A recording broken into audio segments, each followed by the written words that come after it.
Buenas noches, bienvenidos a Punto Económico. Este viernes vamos a hablar de electrificación. En la primera entrevista vamos a hablar de, cuáles son las alternativas para que la gran cantidad probablemente de peruanos, entiendo alrededor del 12% de hogares a nivel urbano y alrededor del 37% de hogares a nivel rural que no tienen acceso a electricidad, lo puedan tener. ¿Cuáles son las alternativas? Y para eso hemos invitado al señor Arturo Vázquez, gerente de estudios económicos de Ocinermin, y al señor Yacine Jordana. Él es experto internacional en temas energéticos y catedrático en la Universidad Pompeu Fabra en España. En la segunda parte del programa vamos a hablar sobre el tema financiero.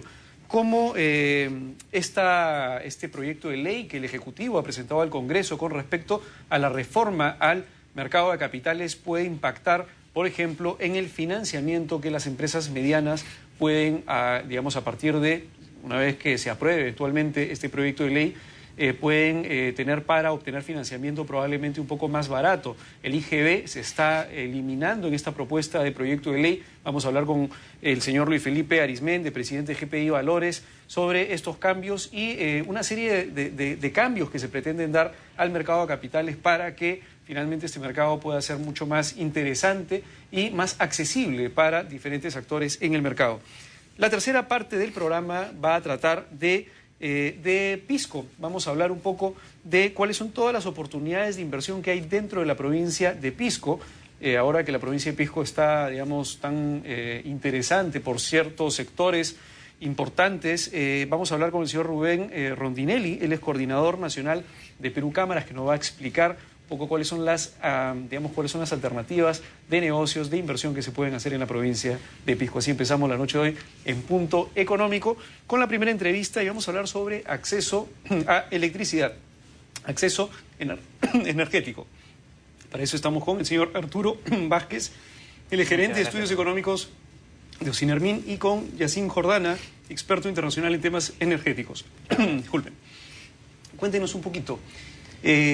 ¿Cuál es uno de los grandes problemas que tiene el Perú? Es el hecho que mucha gente de repente que, vive en lugares alejados, rurales, no tiene acceso a energía.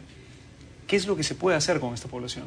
Mire, el gobierno, a través de las políticas de Estado, ha lanzado un programa de acceso universal a la energía esta semana, a través del cual está poniendo como lineamientos y metas hacia el año 2022, justamente cerrar esa brecha de provisión de servicios públicos de energía.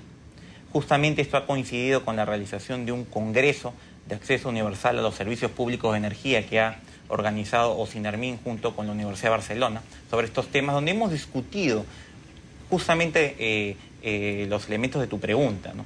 Hay varias formas de poder lograr estas metas, pero no hay una solución única. Hay un mix energético que uno tiene que llevar a estas poblaciones alejadas, ¿no? El Perú tiene una geografía bastante difícil y hace muy complicado mover la frontera energética más allá de las redes de distribución eléctrica que uno puede ver en Lima, en las capitales de provincia, ¿no? Es costoso en todo caso llegar a lugares probablemente alejados con poca población y tender la red que termina en cierta ciudad, geográficamente, más allá de esa ciudad. Efectivamente. Entonces, en este sentido, lo que se está planeando hacer por parte del Estado es llevar un mix energético de diferentes combustibles como el gas natural, el gas líquido de petróleo, la electricidad, ¿no? A través de esquemas convencionales o sistemas no convencionales de generación renovable como los sistemas fotovoltaicos, ¿no? O un sistema de eficiencia energética asociado al uso de lámparas LED más eficientes, así mismo como el uso de cocinas mejoradas, ¿no? Porque vemos que en estas zonas de la frontera energética hay muchas poblaciones que utilizan leña para poder generar energía para cocción y calefacción. Entonces y eso inclusive dentro de casas cerradas donde el humo no sale, ¿no? Simplemente se queda recirculando dentro de la casa, generando un problema grave de salud para el poblador dentro de esa vivienda, ¿no? Sí, señor Jordana, usted es un experto en temas energéticos a nivel internacional, ha visto probablemente cómo se han implementado algunas otras soluciones en otras partes del mundo. En el caso peruano, ¿qué es lo que se puede hacer para poder, llevar energía a más población? Bueno, como ya comentaba, no hay una sola solución, ¿no? Yo creo que y es lo que hemos debatido en el Congreso, hay varias estrategias que deben desarrollarse al mismo tiempo. Una es extender la red todo lo que se pueda dentro de una cierta, digamos, sensatez económica, ¿no? Y eso puedes dar incentivos para que haya más gente que se conecte, puedes apoyar desde el punto de vista del Estado pues la creación de infraestructuras y eso puedes ampliar la frontera, ¿no? Pero llega un momento en que esto deja de tener sentido, ¿no?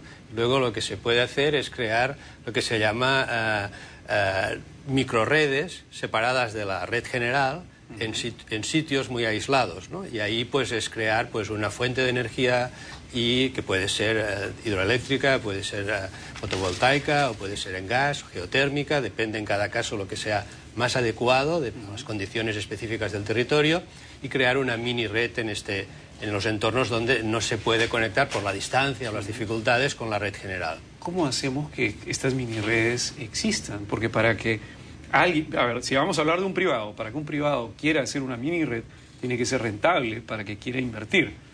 ¿Cómo logramos que estas mini redes existan? ¿Y existe alguna mini red ya andando en el país? El asunto está en que en estas zonas de difícil acceso, ¿no? Que estábamos hablando en las zonas rurales, ¿no? Por ejemplo, pensemos en Huancavelica, pensemos en Pasco, por ejemplo, ¿no? Zonas bastante inaccesibles debido a la falta de otros servicios de infraestructura como transportes, por ejemplo, caminos, ¿no? Es un tema pendiente que también habría que mencionar. Se hace muy costoso para un operador privado llegar a esas zonas con los métodos convencionales de inversión. Entonces, el Estado tiene que acompañar bajo el esquema de su rol subsidiario al sector privado para desarrollar estas inversiones y para eso existen muchos mecanismos que justo hemos discutido en este Congreso para promover la participación privada, además de que la población, ¿no?, de alguna forma vaya entendiendo que tiene que ir consumiendo combustibles y fuentes energéticas más limpias, ¿no? Por el tema, por ejemplo, que tú mencionabas de la leña, que genera mucha contaminación y puede generar problemas de salud, ¿no? Entonces, en ese sentido, el Estado establece políticas de promoción a través de un esquema de subsidios cruzados, ¿no? Es decir, por ejemplo, puedo cargar tarifariamente a los recibos de luz un poco más a los consumidores de mayor, digamos, consumo energético para favorecer a los consumidores de menos consumo.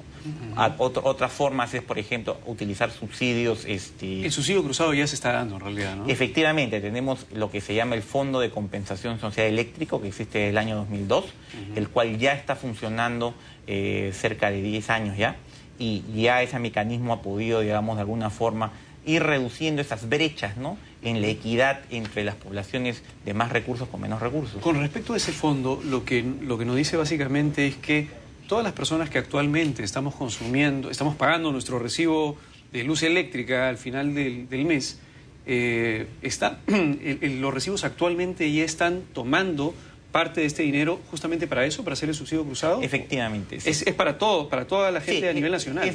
Es para toda la población a nivel nacional, pero el sistema está administrado de tal forma de que de alguna manera el impacto tarifario es suavizado. Entonces hay una estructura tarifaria que administra Ocinermin por mandato de la ley para que el impacto sea suavizado y estabilizado en todos los grupos poblacionales, de tal forma de que no se sienta, digamos, en el presupuesto familiar de manera muy grande el efecto, ¿no? Pero de esta forma estamos ayudando con nuestro pago de recibo, digamos, a fin de mes a que otras personas puedan tener también eso energía. Ocurre en casi todo el mundo, no es algo específico del Perú, ¿no? Ocurre en América Latina, ocurre en Europa, con matices y algunas diferencias, pero ese sistema de pagar los subsidios cruzados es muy frecuente, ¿no? Porque se entiende que los que consumen más tienen que ayudar un poco a los que consumen menos y que tienen muchos menos recursos, ¿no?